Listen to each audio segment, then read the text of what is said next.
Yes, I'm day drinking in vaguely medieval cosplay. Sue me. It's the last episode. I should be more accurate, it's pre-last episode as I am recording this because, well, I had a camera incident yet again, and it is very possible that I will not be able to release this before the final episode of Game of Thrones, but that's for the best because I kind of don't want the finale to change anything I'm about to say. I'm sure it wouldn't have anyway because, this season, but before we learn everybody's final fates, I gotta get some stuff off my chest. So here is an informal sort of takedown of how Game of Thrones has been treating to women's. What's the Valyrian word for women? Because I think that D&D have kind of gotten Valar Morghulis all wrong. Never buy fast fashion on Wish, guys. Let's start with the obvious. By which I mean Daenerys and Cersei. And yeah, no surprise I'm not happy with how their arcs have gone. And it's nothing to do with, it's not feminist to have Dany go mad. Because, I mean, that part of the thing about feminism is recognizing women as full and complicated and whatever. And that's fine that Dany, did descend into madness. The act itself is not the problem, the execution is. Same too with Cersei. We have basically just swapped these two women's usual courses of actions for approximately 7.5 seasons. Every time Dany did something violent or conquesty, it was framed as empowering and epic and awesome. And now suddenly, because it's King's Landing, we're supposed to feel horrified by it? No. And by contrast, Cersei has been presented as ambitious and power-grabbing and bad, and she is kind of that way in the books too, but because we get to see her point of view a lot more, it's a lot more nuanced, and anyway, the point is, it's the packaging, it's not the contents. I have been drinking my way through this season with cheap-ass wine. I have just enough left for the finale. So, everybody's debating about whether or not this is what's going to happen if/when George R.R. Martin finally releases the books, and I kind of get the feeling that it is, but it's going to be executed a lot more smoothly because David Benioff and D.B. Weiss have kind of made it clear that they want to be doing other shit. They want to be doing their stupid, bad idea Confederate series and, I don't know, doing their Star Wars trilogy, which, knowing these guys, it's going to just be a full-on Jabba's sail barge porno. Ugh. Oh, God. You know the only thing stopping them would be a PG-13 rating. There was this quote on Tumblr that I don't have the ability to find right now because I don't have my computer for various reasons. But it was talking about the moment a woman stops being a moral guardian, we are no longer allowed to root for her. So that's why Dany destroying King's Landing means that we have to hate her now, or that they want us to hate her, because, when Dany was destroying Astapor and Meereen and Yunkai, that was fine because they were slavery people and she was only hurting the slavers, and now she's just slaughtering innocents because the bells. Did they remember that 1 season ago they were writing, "I don't want to be Queen of the Ashes"? Because Twitter sure does. And see, there have been some people illustrating that, Dany is a narcissist. Dany is someone who has always had this thirst for violence and conquest, and I will give you the conquest thing in the show, but the show has toned down the narcissism in part because it's denied the internal monologue, you know. But it just doesn't come across. Dany has been the show's emblem of feminism up until this point. It's been what the show used to claim its feminist credibility. Oh, look at Dany, she's so empowered, she's not a queen, she's a Khaleesi, she's awesome, and yeah, no.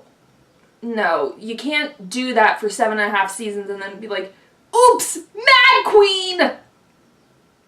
It's gonna take 2 books the size of frickin' Bibles to get to this point in the books, so yeah, you can expect a lot more development. Cersei has been a dick to every single character in this series. Every single one, without fail, and yet she gets a sympathetic death, and no. You can't 180 that close to the finish line.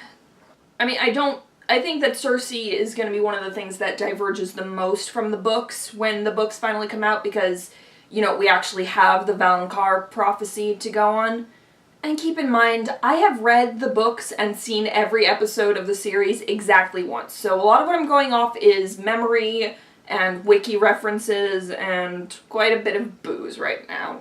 Well, not quite a bit. It's 1 glass of wine. I'm drinking less than Cersei. But Dany and Cersei are part of something that encapsulates a lot of the issues we see in proto-feminist media these days, and it's something that Natalie Portman rather succinctly put together during an interview in 2013. She's like, if you dress a woman up in masculine clothing and give her a gun and have her beat all the bad guys, that's not feminist. That's macho. And I feel like Game of Thrones is that in motion. Every time, you know, Arya or Brienne does something cool, it's hailed as totally feminist, but with Arya especially, it's not feminist, it's macho. You have those stupid most girls are idiots lines from way back in like season 2, and yeah, you can be feminist and like things that are considered traditionally masculine without outright rejecting femininity. It's fine for Arya to not like the things that are considered traditionally feminine. It's when she starts putting them down for other people that it becomes problematic. That's why I actually really liked that scene in the, what is it? The Last of the Starks. Yeah, that's the one where she turns down Gendry because, yeah, she's not a lady. That's not her deal. And that was a good, quiet feminist moment because it's Arya choosing her own path. And that's about the last thing I have to say that's nice about Arya, because to borrow a phrase from my friend Dom, yes, that Dom, Arya has become a beneficiary of the Legolas effect. If you're unfamiliar, A, you should be watching Lost in Adaptation because, duh. But the Legolas effect refers to when a character from the books gets more and more achievements added to their roster because they're a fan favorite, sometimes to the detriment of other characters. So, you know, Arya got to kill the Night King, and then the entire time she was in King's Landing, you're just like, she's just there because people like her. She's just there for fan service. It's stupid. And the thing about Arya in King's Landing is that it really annoys me, that thing where the Hound's like, fuck revenge, because they stole that from Ellaria Sand. In the books, Ellaria has that speech to Arianne Martell about how revenge is pointless and it just creates more bodies and more revenge, more children dying, and, you know, they trash all that and give Ellaria Sand a stupid revenge plot in the show, and guess what happens? It goes tits up. But right, we were talking about Arya and the Legolas effect. So, Arya gets to be the hero. Arya gets to be the badass. Arya gets to have sex that's empowering without traumatizing her. Arya gets to improbably travel from Essos to Westeros. Arya gets to survive multiple stabbings. Arya has the cool assassination powers. Arya, and it says a lot about the internalized misogyny of our own culture that we so readily accept her as feminist, and then people are still hating on her sister for, well, stupid reasons from season 1, let's be entirely clear. Sansa in the books is a feminist icon, and Sansa in the show is... well, she was a feminist icon right up until the moment that they raped her for a man's pain. And then they doubly raped her just by having that stupid line in the post-Battle of Winterfell scene, like, ugh! Because the idea that women suffering, women going through trauma makes them stronger is really toxic. It justifies so much bullshit because it means, oh, it made me the better person. No, that is not always the case. Like, obviously I can't speak for everyone, but, you know, I have had moments of sexual trauma, and I am not stronger for it. There are moments when it still comes back to haunt me, and it still kind of burns into my brain that I got lucky, because it could have been so much worse, and yet it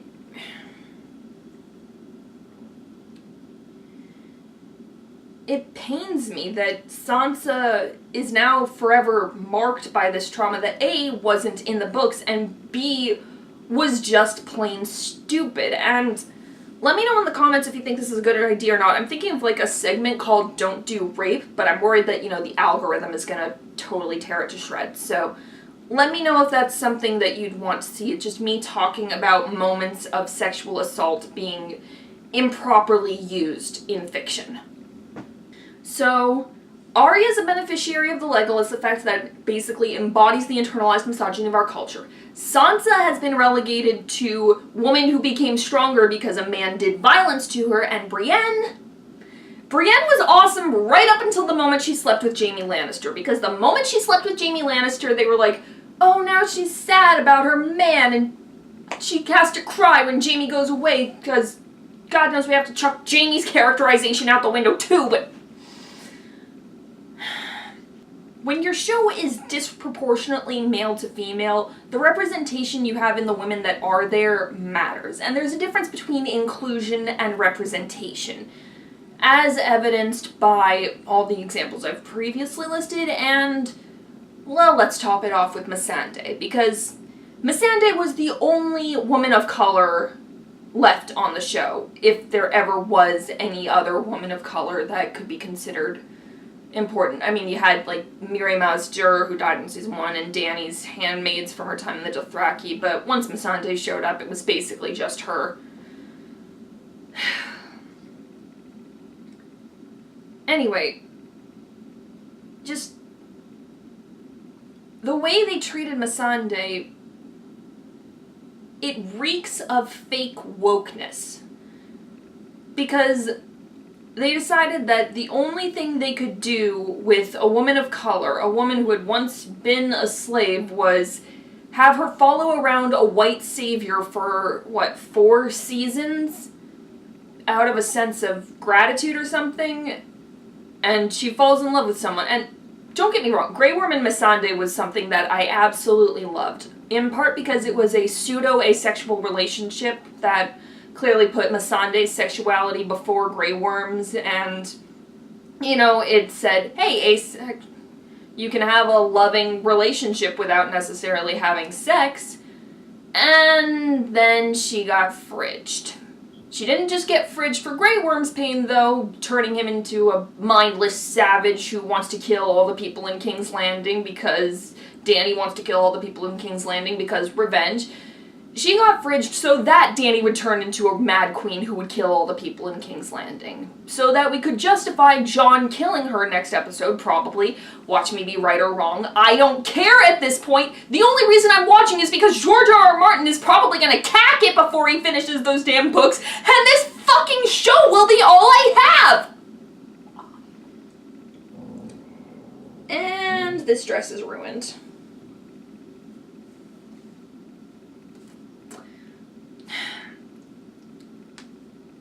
What more is there to say? say, this show hates women, and honestly, I think the source material kind of hates women too, because George R.R. Martin chose this path.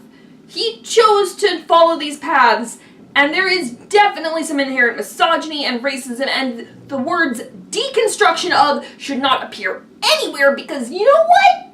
It doesn't matter if you deconstruct it or not, you are still engaging in it. You know what the best way to deconstruct a toxic trope is? Not engage in it. Let it be buried. Move away from it.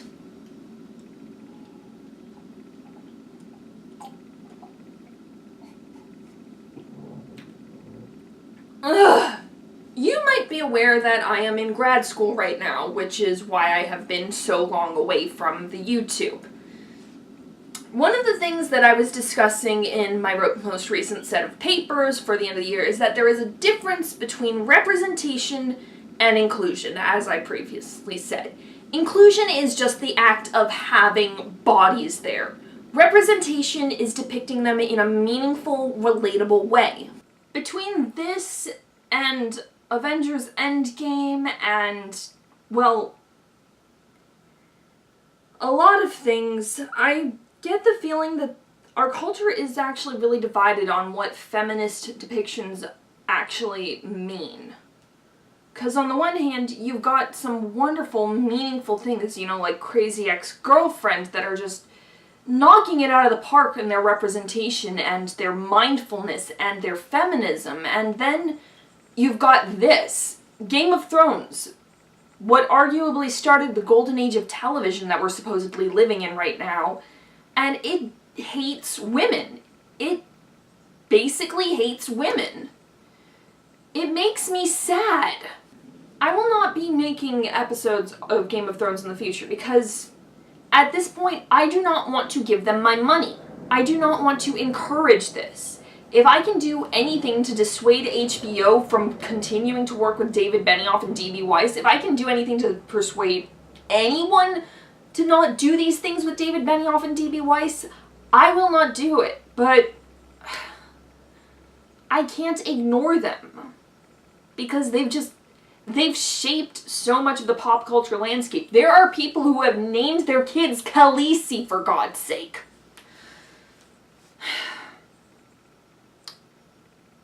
We're in a post-Game of Thrones world, and the backlash is hitting, but will it be enough to stop this from culturally affecting us for God knows how long? I have no answer. But I do have other videos coming up, so if you're interested in making sure you don't miss them, please hit the subscribe button, and also share this around to your friends, like and leave comments to help my channel grow, and if you want to make sure there are more episodes and get more access, please consider supporting me on Patreon.